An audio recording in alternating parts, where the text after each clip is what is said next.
Ashwapati has arrived at the over-mental levels of existence, and he has embodied the consciousness of the One, which includes the many. He has also identified himself with the cosmic will, attuned himself to the supernal harmonies, and has arrived at the gates of the supramental world. That's where the second book ended.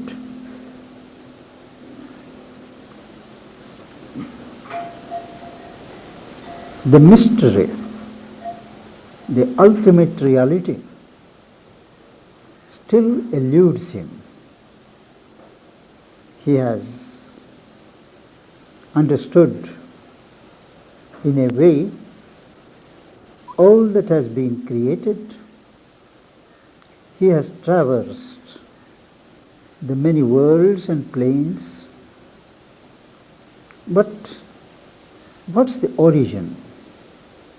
What's the source? That mystery is still to be scaled, still to be realized. And we begin the third book with the pursuit of the unknowable. So the mystery is unknowable. Unknowable indeed by the mind. But as Sri Aurobindo explains, it is realizable in the being, in consciousness. And let us see how Ashwapati comes to know or realize what is so far the unknown.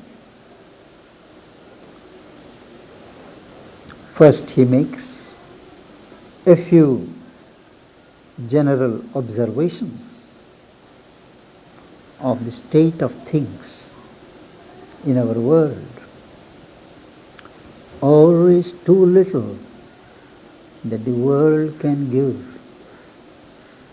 The world gives us every moment something, but the best, the most that the world can give us is one day realized to be very insignificant. One wonders whether what we prided upon, what we were so fond of having, has been worth all the trouble. Values change, and we realize that all that the world can give is but too little. Its power and knowledge are the gifts of time and cannot fill the spirit's sacred thirst. Our world is time-bound. We are framed in space and time, and all the power, all the knowledge that the world can give us are products of time, products of the movement of time. And they truly cannot satiate, satisfy the sacred thirst of the spirit. Mark the word sacred thirst. The normal seeking, desiring is of the senses. But here, the spirit's sacred thirst. Mother was very fond of using this word thirst, that intense aspiration that cannot be satisfied, that cannot be fulfilled by the gifts of time. That can be met only by the gifts of what is beyond time, of what is eternal. The spirit is eternal, and its hunger can be satisfied only by the giving from the eternal. Although of one these forms of greatness are, all these things, the power, the knowledge, they are forms of that one. There is one reality, and the best that we can get are forms of its greatness. And by its breath of grace our lives abide. We are able to live, we are able to eke out our existence only because of the breath of grace. Grace is that special movement of the divine consciousness which enables us to live, to move.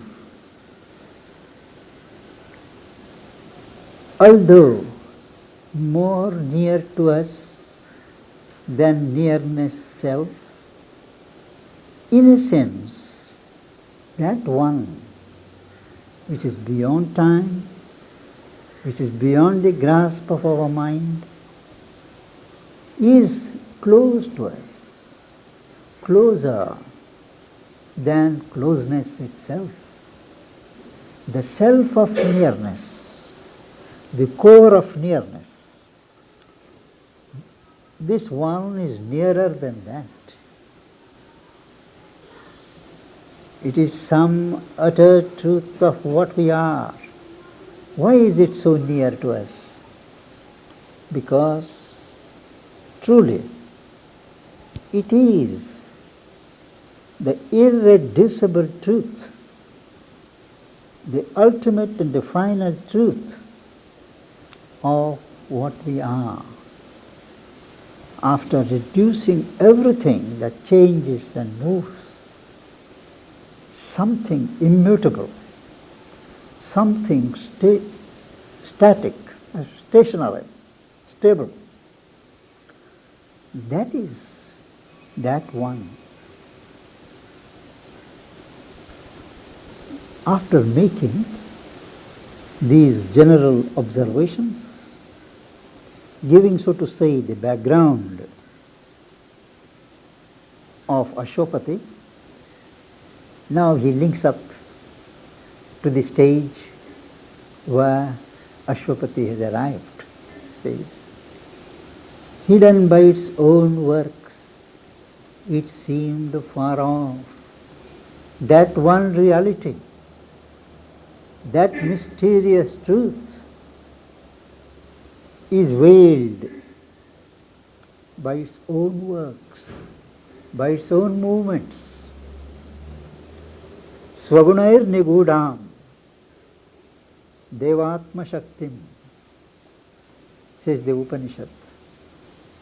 That self-power of God hidden by its own form, workings. So here he says, hidden by its own works. It seemed far off to Ashwapati, impenetrable. His mental gaze cannot penetrate into it, occult, not visible, voiceless, not articulate, obscure, vague, can't spot it out.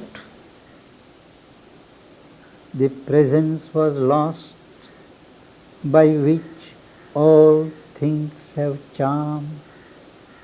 All things in life derive their charm from some presence, from something in them.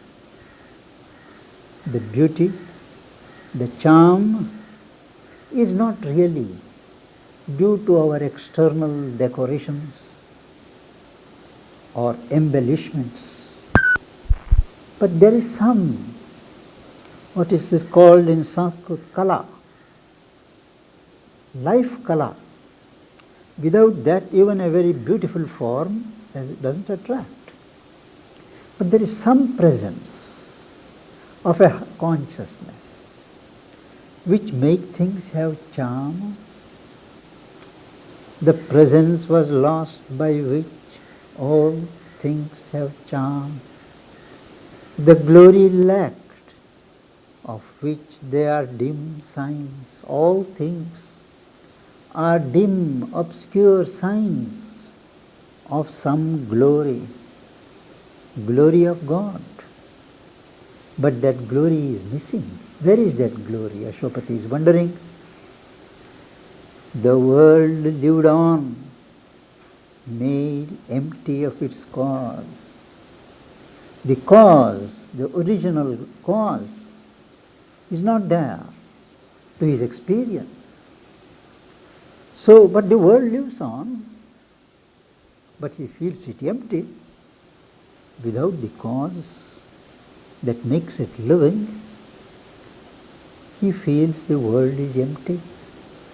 It manages to live on, though. Like love, when the beloved's face is gone. Love continues in some form as the world continues. But the object of that love, the focus of that love, the base of that love, the face of the beloved, it is gone. So love becomes dry. That's how the world, made empty of its cause, lived on. The labor to know seemed a vain strife of mind. All his labor to know the ultimate seemed a useless struggle of the mind, because all knowledge ended in the unknowable. All knowledge, lower and higher, ultimately ended in something where you have to say, I do not know. There is something, but which can't be known. The effort to rule seemed a vain pride of will. Effort to rule nature, movements of nature, to rule the world, is now realized to be a proud effort of will which is gone in vain. Willpower, a futile exercise of willpower. A trivial achievement, scorned by time, all power retired into the omnipotent. All the power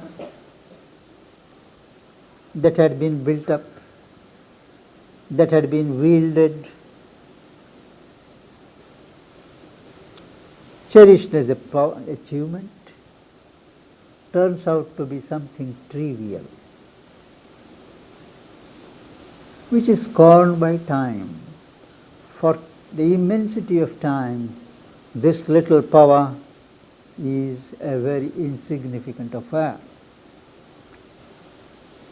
It retired into the omnipotent, before the omnipotence of God, before the omnipotent mystery. What's this human power? So it is as if it is retired there.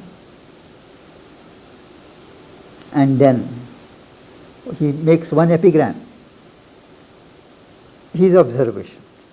The observation of the poet: a cave of darkness guards the eternal light. There is an eternal light in every one of us, everywhere, but it is, as it were, guarded, protected from profane, vulgar sight by a cave of darkness. Cave, it signifies a narrowing, darkening enclosure. That is, a blanket of darkness guards the eternal light. So, where there is such darkness, thick, massive darkness, you can be sure that deep inside there is the light eternal. So, when he feels that he can't know anything, everything that has been achieved falls into insignificance, there is a hint to the poet that very obscurity, that very sense of vanity of things is a veil which covers some great truth, some inextinguishable light. Now he relates, again we come to Ashopati's condition, a silence settled on his striving heart. So far his heart was aspiring, was agitated. Why I have not seen that ultimate mystery? Why I am still on the border? And he says, a silence. It comes from elsewhere. That is why he says, settled. A silence settled on a striving heart.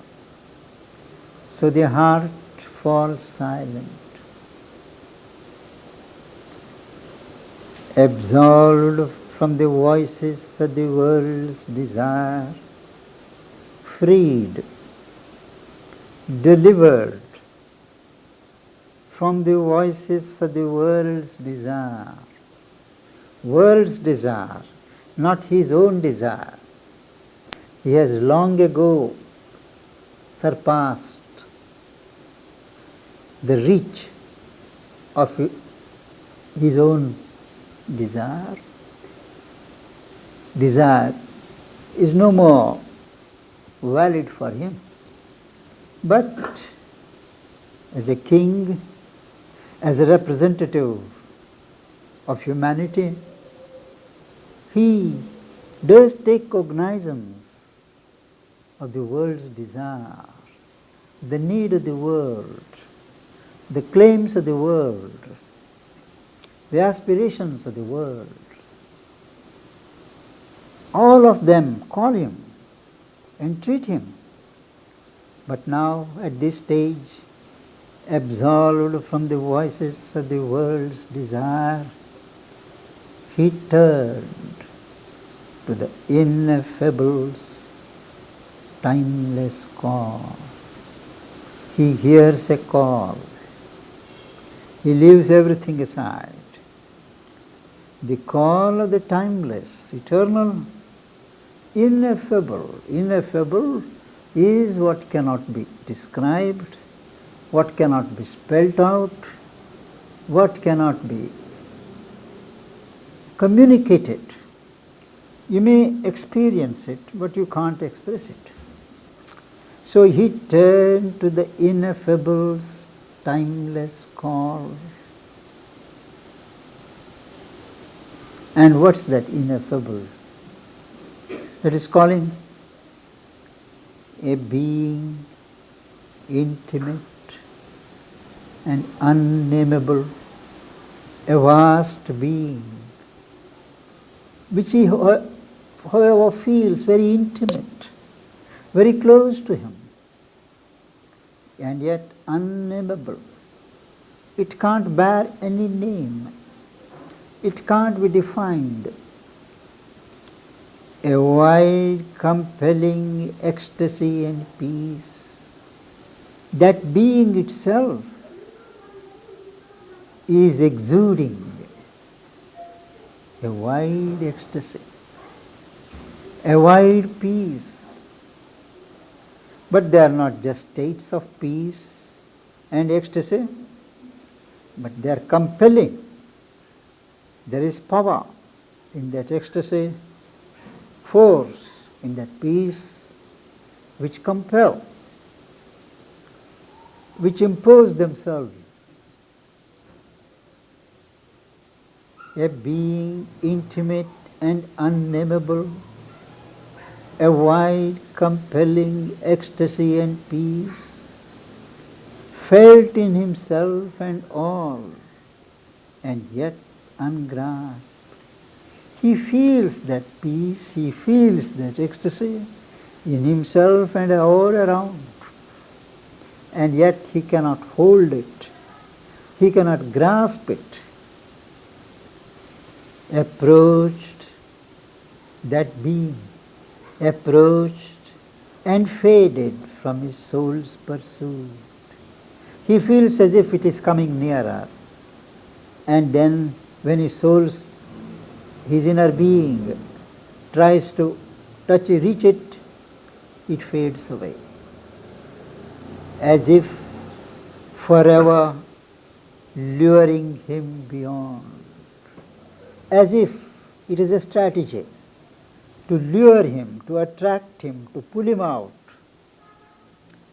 beyond the formed existence.